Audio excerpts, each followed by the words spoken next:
Another method of generating electricity or in heating buildings is geothermal energy.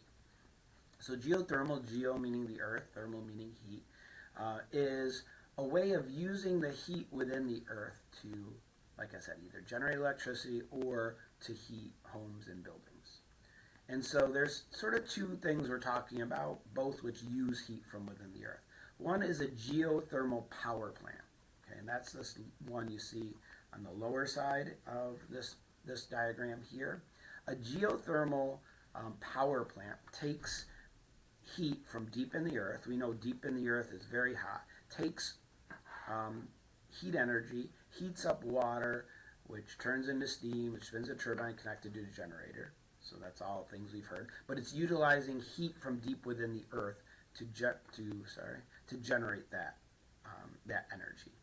And then there's a cooling tower to cool down that water, and then the water is injected back into the ground.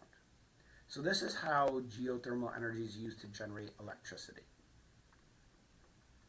If we look at this as an example, this is Iceland. So Iceland is an area that's very geologically active. Okay?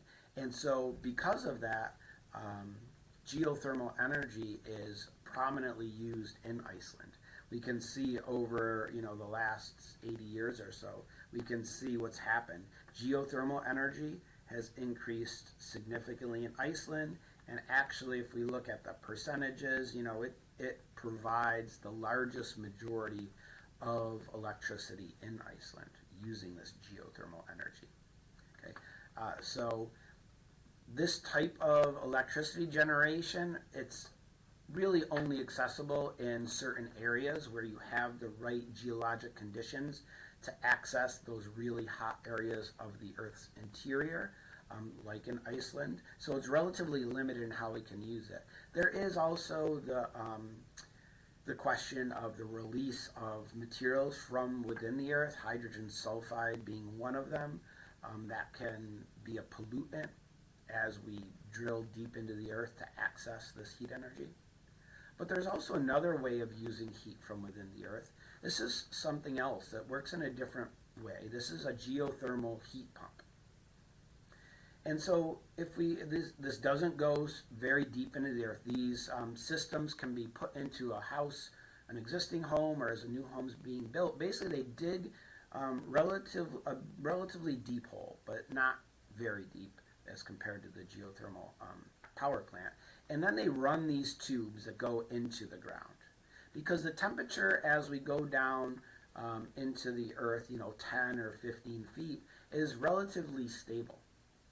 Okay? And because of that, in the wintertime, you can take the cold air, okay, from within a house, pump it into the ground where it's warmer, and that will heat up that air or that liquid, and then that heat is pumped back into the house, and the heat from that can be utilized to heat up the home.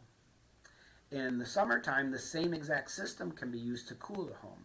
You take warm air from the house because it's hot, pump it into the earth where it's cooler than the outside temperatures, and then take that cool liquid and use that to help cool down the house.